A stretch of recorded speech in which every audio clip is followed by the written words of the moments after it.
Hello বন্ধুরা, good morning. আজকে আমাদের পুরীর থার্ড ডে। এখন আমরা যাচ্ছি পুজো দিতে জগন্নাথ দেবের মন্দিরে। এখন ওখানে গিয়ে পুজো দিব। মন্দিরের ভিতরে তো মোবাইল অ্যালাউ নেই, ওই জন্য এখানেই শুরু করে দেব ভিডিও। চলো, দেখা হচ্ছে তোমাদের সাথে মন্দিরের সামনে গিয়ে। আমরা এখন চলে আসলাম মন্দিরের সামনে। এটা মন্দিরের পেছন দিকটা, ওদিক দিয়েই ঘুরে যেতে হবে। মন্দিরের সামনেটা অনেক চেঞ্জ হয়ে গেছে। আমি যখন 5 বছর আগে এসেছিলাম তখন এরকম ছিল না। চলো মন্দিরের সামনে যাই, তারপরে দেখা করছি তোমাদের সাথে। কারণ মন্দিরের ভিতরে তো অ্যালাউ নেই মোবাইলের। শুধু মোবাইল কেন, মোবাইল, ব্যাগ, চটি কিছুই অ্যালাউ নেই। তাই মন্দিরে ঢুকে পুজো দিয়ে তারপরে তোমাদের সাথে দেখা হবে। ততক্ষণ চলো মন্দিরের চারপাশটা ঘুরে দেখাই তোমাদের বাইরে থেকেই।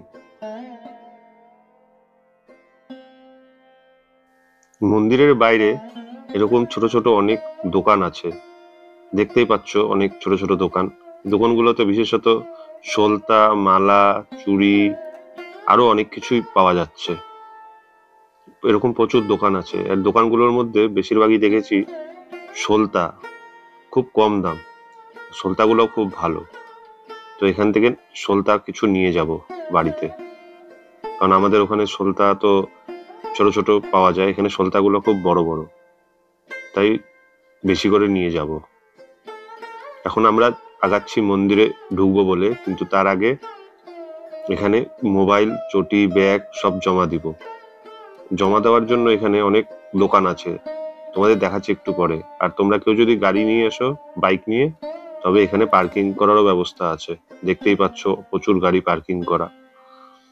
এরই ডান পাশে আছে দোকান মোবাইল, তারপরে ব্যাগ, চটি এগুলো জমা রাখার। তোমাদের দেখাচ্ছি।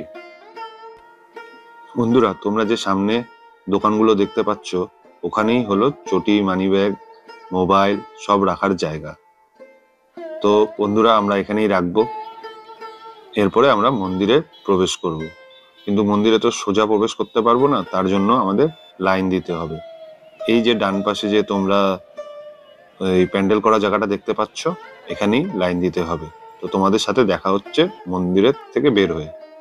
তো বন্ধুরা, আমরা মন্দির থেকে পুজো দিয়ে বের হয়ে গেছি। তো পুজো খুব ভালোভাবেই দিলাম আমরা। মন্দিরের ভিতরে ঢোকার পরে মনটা খুব শান্তিতে ভরে যাচ্ছিল, কারণ ভিতরটা এত শান্তি, কিন্তু প্রচুর ভিড় ছিল। ঢোকার সময় পুরো যাতাযাতি করে ঢুকতে হয়েছে, কারণ এখানে এখনো কার্তিক মাস শেষ হয়নি। আর উড়িষ্যায় কার্তিক মাস খুব মানে তারা, তাই জন্য এখানে আজ ওরাও পুজো দিচ্ছে, এখানকার মানুষও, তাই প্রচুর ভিড়।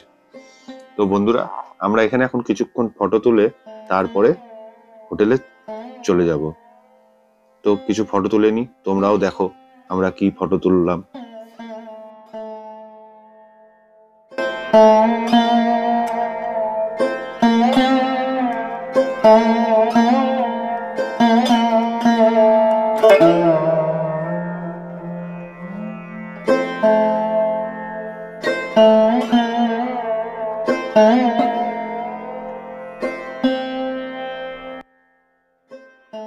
তো বন্ধুরা, আমরা এখন এখান থেকে বেরিয়ে যাচ্ছি। যাওয়ার আগে একবার জগন্নাথের নাম করা যাক, জয় জগন্নাথ। তো বন্ধুরা, তোমাদের সাথে দেখা হচ্ছে আবার সন্ধ্যার সময়। তো বন্ধুরা, সন্ধ্যা হয়ে গেছে, আমরাও বেরিয়ে পড়েছি মার্কেটে। মন্দিরের থেকে এসে একটু রেস্ট করে তারপরে খাওয়া দাওয়া করে বেরিয়ে পড়লাম মার্কেটে ঘুরতে। মার্কেটে বেরিয়ে ফার্স্টেই আসলাম আমরা পুরীর ভারত সেবা আশ্রমে। এই আশ্রমে এসে দেখি এখন এখানে আরতি চলছে, তো খুব ভালোই লাগছে।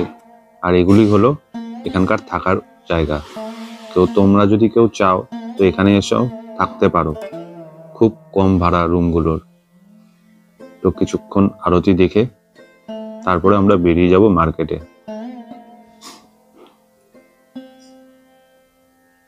চলো, এখন আমরা এখান থেকে বেরিয়ে যাচ্ছি।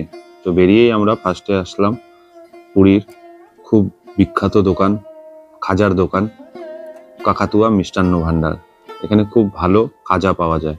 আর পুরীতে আসবো আর খাজা নিব না সেটা তো হয় না, কারণ জগন্নাথের মেন প্রসাদই হলো খাজা।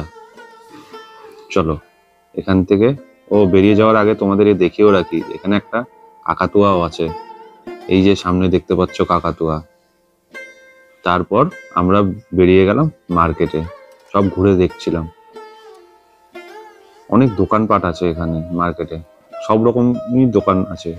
আমরা এখান থেকে একটা গোপাল ঠাকুরও কিনেছি, কিন্তু তখন কেনার সময় দেখাতে পারিনি, কারণ দোকানদার পারমিশন দিচ্ছিল না ভিডিও করার, তাই দেখাতে পারলাম না।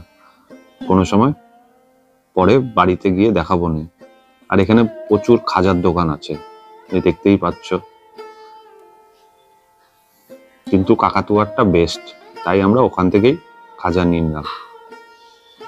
সব ঘুরে ঘুরে দেখছি। এরপর আমরা এখান থেকে চলে যাব বিচের মার্কেটে। চলো সেখানে গিয়েই তোমাদের সাথে আবার দেখা হচ্ছে। আমরা চলে আসলাম পুরীর বিচের মার্কেটে। যে কোনো বিচেরই মার্কেট দিনের বেলা বন্ধ থাকে, সন্ধ্যা হলেই মার্কেট জমজমা হয়ে যায় বিচের। শুধু পুরীর কেন, দীঘা, যে কোনো সমুদ্রের বিচেই মার্কেট সন্ধ্যাবেলায় জমজমাট হয়। আমরা ঘুরে ঘুরে দেখছিলাম পুরো মার্কেটটা। কিছু কেনাকাটি করব, গিফট আইটেমই কেনাকাটি করব, কারণ সবার জন্য কিছু না কিছু তো নিয়ে যেতে হবে, তাই ঘুরে ঘুরে দেখছিলাম। কিছু কেনাকাটি করে তারপরে পুরীর বিচের খাবার খাবো। পুরীর বিচের খাবার বলতে সে বুঝতেই পেরেছ, কাঁকড়া, চিংড়ি, মাছ ভাজা। কিন্তু আমি খেতে পারবো না মনে হচ্ছে, কারণ তোমরা জানো এই পুরীরই সিরিজের ফার্স্ট ভিডিওতেই বলেছিলাম আমার গলব্লাডার স্টোন ধরা পড়েছে, আবার খেলে যদি কোনো প্রবলেম হয়, ওই জন্য খাবো না। বন্ধুরা খাবে, আমি দেখব, কিছু করার তো নেই, কারণ বাড়ির থেকে বাইরে অনেক দূরে আছি, প্রবলেম হলে মুশকিল হয়ে যাবে। আমরা এই দোকানটার থেকেই খাওয়া দাওয়া করবে ওরা, কারণ এখানে অনেক রকমের মাছ, কাঁকড়া দেখতে পেলাম। ভাজা চলছে, বন্ধুরা অর্ডার দিয়ে ফেলেছে। চলো ওরা খাক আর আমি দেখি, তোমরাও দেখো, কিছু করার তো নেই। আর বন্ধুদের খাওয়ার রেডি। প্রথমে ওরা নিল কাঁকড়া। আমার দেখে খেতে ইচ্ছা করছিল, কিন্তু প্রবলেমের কথা ভেবে তা বাদ দিতে হলো। রিস্ক নেওয়া চলবে না, বাড়ির থেকে অনেক দূরে আছি এখন, তাই রিস্ক নেওয়া চলবে না। এরপরে আবার বন্ধুরা চিংড়ি অর্ডার দিল। এখন ওটা খাওয়ার পরে ওরা চিংড়ি খাবে। চলো ওরা খেতে থাকুক। ভিডিওটা এখানেই শেষ করলাম, আর বেশি দূর টানছি না। আজ আমাদের এখানে তৃতীয় দিন এবং কাল লাস্ট দিন। কাল সকালে আবার তাড়াতাড়ি উঠতে হবে, উঠে আমরা পুরীর লোকাল সাইট সিন করতে যাব। তো বন্ধুরা ভিডিওটা এখানেই শেষ করলাম। যদি ভালো লেগে থাকে লাইক করে দিও এবং চ্যানেলকে করে দিও সাবস্ক্রাইব, আর কমেন্টও করো, আর তোমার ফ্যামিলি এবং বন্ধু বান্ধবদের সাথে ভিডিওটা শেয়ারও করে দিও। তো বন্ধুরা টাটা, বাই বাই।